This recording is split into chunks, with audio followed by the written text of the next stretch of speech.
مساء الخير. ازيكم حبايبي؟ عاملين ايه؟ رب تكونوا بخير، وحشتوني. قبل ما نبدا الفيديو بتاعنا دوسي لايك عشان ما تنسيش.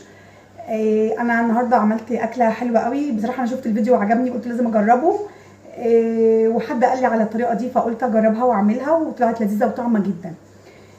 طبعا ده طبق المكرونه بتاعي المعتاد اللي انتوا عارفينه، غرقان في الصلصه، معرفش اكلها غير كده. مكرونه عادي بتاعتي غرقانه في الصلصه.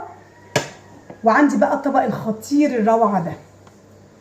هتقولي لي ايه ده بقى؟ ايه ده بقى يا دودو؟ بصوا بقى، دي كفته فراخ، قولوا عليها كفته فراخ، برجر فراخ، قولوا اللي تقولوه، المهم ان هي حاجه لذيذه قوي وطعمه هتعجبكم يعني.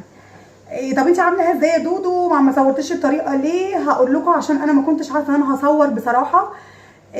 وعملتها على السريع كده، قلت اجربها لاني اول مره هعملها. طلعت جميله قوي. هكتب لكم الطريقه والمقادير